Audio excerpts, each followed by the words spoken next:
What's going on, guys? Gaston right here in another video for 2021, and today we're going to be talking about what it seems to be Sony immediate release for 2021. We are talking about the Sony A9 III or A9X, how some people are calling this camera. Now, I know that a lot of you guys are waiting for the Sony A7 IV. I'm actually waiting for the camera, and it would have made a lot of sense if Sony prioritized this particular camera because it seems to be kind of like the best of both worlds.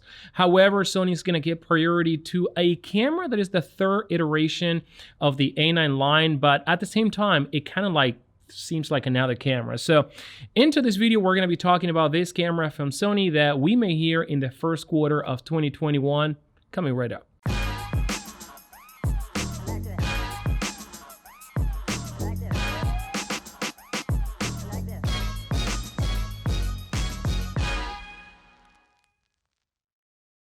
Welcome back to the channel, guys, and before we continue with this video, let me remind you about our brand new giveaway for the 2021 first quarter, and this one is the Xeon Crane 2S. We're going to be giving one for free, and we're going to be announcing the winner on April 5th. All the rules are right here and also down in the description. Now back to the news, because it appears that we are going to see in the first quarter of 2021 the third iteration for the A9 line, and a lot of people are calling this camera the Sony A9 III, A9X. So however the name of this camera is going to be called, one thing for sure is that this camera seems to be engineered to actually go and compete against the Canon EOS R5. Now, none of this information is actually official, but there has been a lot of rumors from people that actually have been spot on before in some of the leaks. Now let's talk a little bit about some of the features that this camera is going to have, because for a camera to compete with the Canon EOS R5, it needs to have a high megapixel count, and this one is going to have a 50 megapixel of resolution.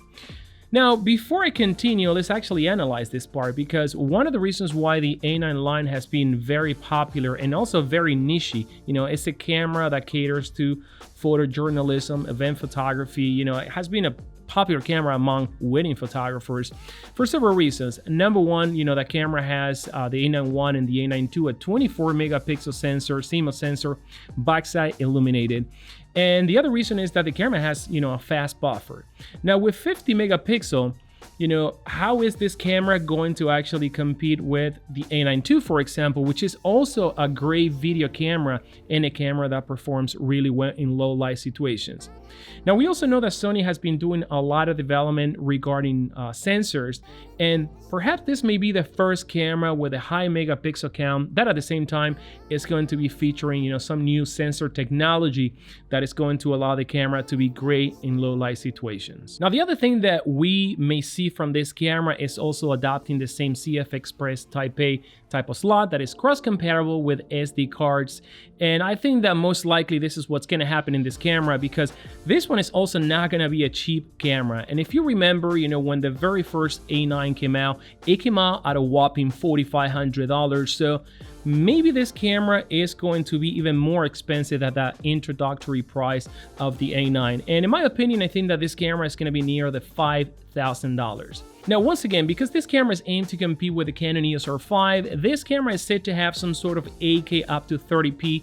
And Sony Alpha rumors mention that it is in its infant mode, so what it means that we're not going to have probably, high frame rate option in 8K, but definitely this camera is going to have to handle and address the 8K better than Canon did it. We know what happened there. We were having a lot of overheating issues, and even though after some, firmware updates, kind of like the camera, cannot give you indefinite, 8K video recording. Now, how is Sony going to handle this? Well, most likely they have to figure it out by now, because if you look at the Sony A7 III, in my opinion, is a camera that is a much better camera when it comes to video specs.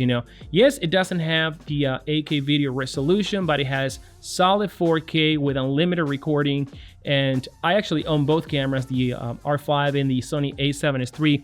And in my opinion, it's such a solid camera, to the point that I actually canceled my FX6 pre-order.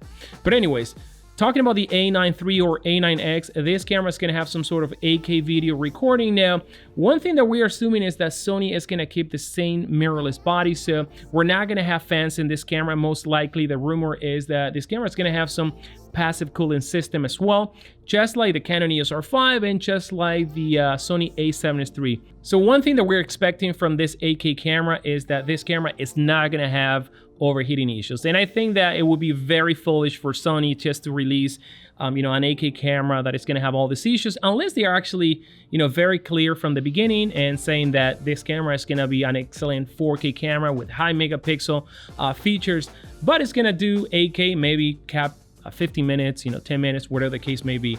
I think that if Sony is actually clear with a message from the beginning and not misleading their users like Canon actually did, I think that people are going to accept the camera, and this could be actually a great high-end mirrorless camera. So kind of like an A7 IV, but much high-end. So what are some of the other features that we may see in this camera?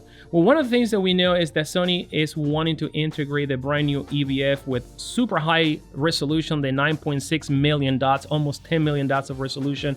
And we may see the same EVF in this camera.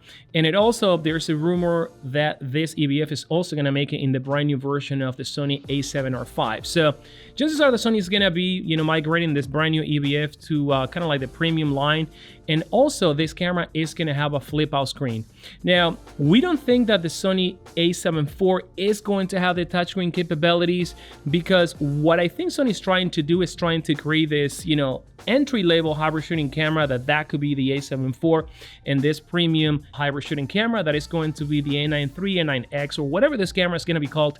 And this one is the one that is going to have kind of like the identical interface and touchscreen capabilities as the Sony A7 III. So as far as we know, there's not going to be major changes in the body.